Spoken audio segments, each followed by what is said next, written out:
2-3 सूचनाएं हैं जो आपको ध्यान से सुन लेनी है।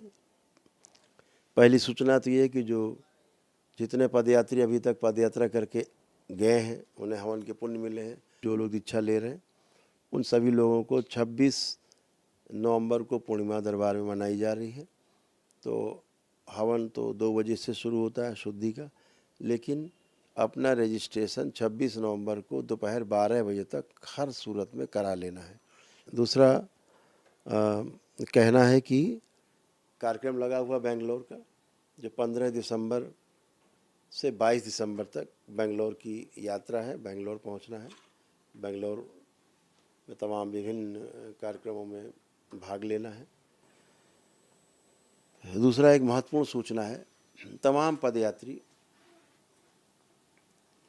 जो पद यात्रा करके आते हैं, कोई 1000 किलोमीटर से पद यात्रा करके आता है, कोई 1400 किलोमीटर से 1500 किलोमीटर से पद यात्रा करके आते हैं। तो आज हम ये चाहते हैं कि इसको निश्चित कर दें ताकि आपकी पद यात्रा में समान दूरी तय करके आपको दरबार पहुँचे। सबसे पहले तो एक स्थान है भोलेनाथ की नगरी बाबा विश्वनाथ, बाबा विश्वेश्वरनाथ, हमारे देश के एक प्रमुख ज्योतिर्लिंग में से एक है। काशी जिसे सृष्टि का केंद्र कहा जाता है। तो सभी पदयात्रियों के लिए एक गाइडलाइन है कि नए साल से 1 जनवरी से, अभी तो जहाँ से जो आ रहे हैं उनको पुण्य मिल ही रहे हैं, लेकिन ये ध्यान रखें कि जो 1 जनवरी से जो लोग पदयात्रा शुरू करेंगे उनके लिए गाइडलाइन दरबार की ओर से है। तो जो लोग काशी से, जो माता अन्नपूर्णा का मंदिर है वो काशी विश्वनाथ मंदिर में ही है ना, शक्तिपीठ है, वो भी एक माँ विशालाक्षी का मंदिर है।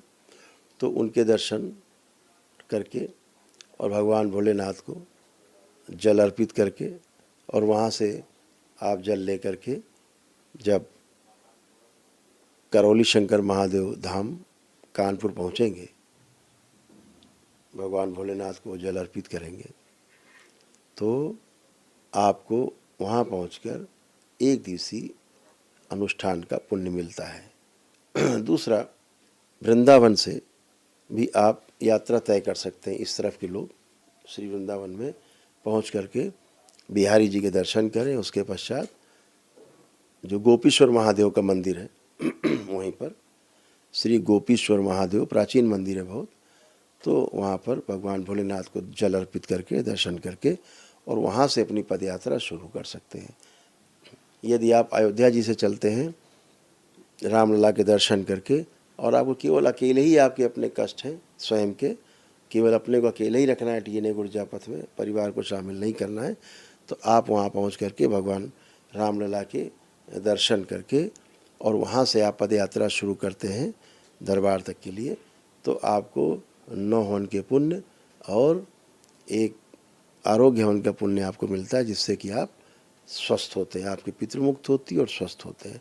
भगवान काशी विश्वनाथ से कानपुर तक की करौली शंकर महादेव धाम तक की यात्रा, या गोपीश्वर महादेव श्री वृंदावन से कानपुर तक की पद यात्रा, तो इस रास्ते में दरबार कोशिश करेगा कि जगह जगह आपको असुविधा का सामना न करना पड़ेगा, इसलिए कई जगह सेंटर बनाएंगे जहाँ रास्ते में आपको रुक रुक करके आना और आपकी सुविधा का ध्यान रखा जा सके।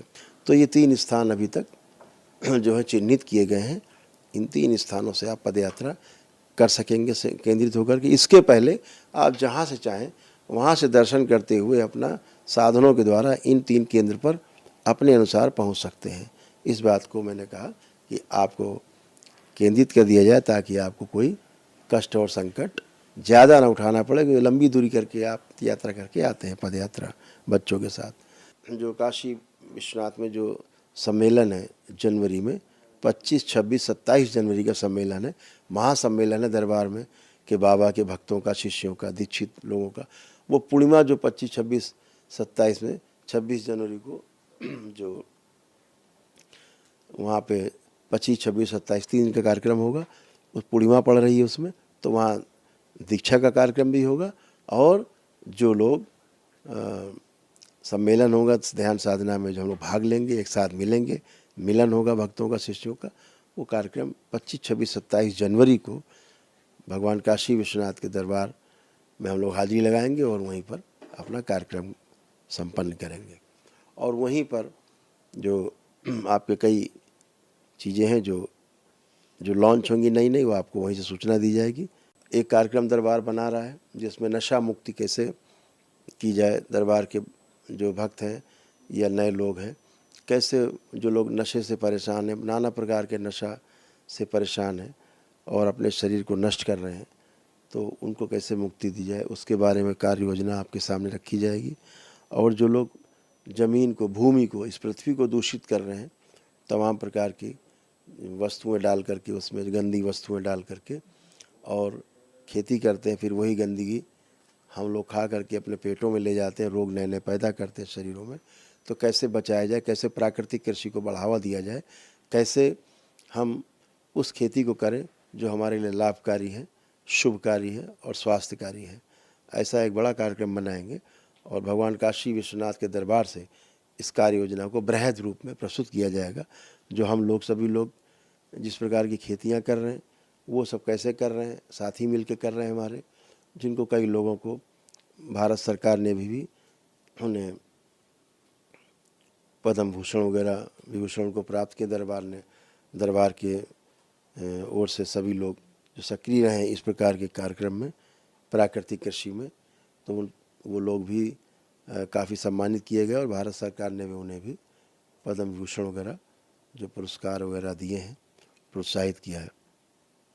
पुनः से रिपीट कर रहे हैं कि भगवान काशी विश्वनाथ के दरबार से यात्रा करने पर और वृंदावन से श्री गोपीश्वर महादेव का जो मंदिर है वृंदावन में, वहाँ से यात्रा करने पर, यात्रा शुरू करने के पहले वहाँ से पहले बिहारी जी के दर्शन करना है, उसके बाद फिर गोपेश्वर महादेव में जल चढ़ा करके यात्रा शुरू करनी है। ऐसे ही काशी विश्वनाथ से विशालाक्षी माता के दर्शन करना है और उसके बाद भगवान काशी विश्वनाथ को जल अर्पित करते हुए और फिर आपको यात्रा शुरू करनी है। यहाँ दोनों जगह से यात्रा शुरू करने पर एक दिवसीय अनुष्ठान का पुण्य, एक दिवसीय हवन का पुण्य मिलता है दरबार आकर, और एक दिवसीय महाहवन के भी पुण्य मिलते हैं। आवश्यकता पड़ती है तो उनके हवन भी अलग से निःशुल्क कराए जाते हैं। सब निःशुल्क है, ये पूरी तरह निःशुल्क है, मिलने का भी कोई शुल्क नहीं है, वहाँ पूरी तरह से निःशुल्क है, कोई टोकन नहीं है, पहुँचने पर भी कोई शुल्क नहीं है, रहने खाने का इंतजाम रहता है। अगर हमारी आपसे 2 दिन 4 दिन मुलाकात नहीं भी है, आप पहुँचते हैं, आपको रहने का इंतजाम है, दरबार में सब भंडारा चलता है, खाने पीने का इंतजाम है, तो कोई किसी प्रकार का कोई वहाँ कष्ट नहीं। आपको पता ही, आप पहुँचते हैं वहाँ तुरंत स्वस्थ हो जाते हैं, कोई कष्ट बचते नहीं है, ना आपके शरीर के बचते हैं ना परिवार के बचते हैं। तो इस जगह से एक दिवसीय अनुष्ठान का पुण्य मिलेगा।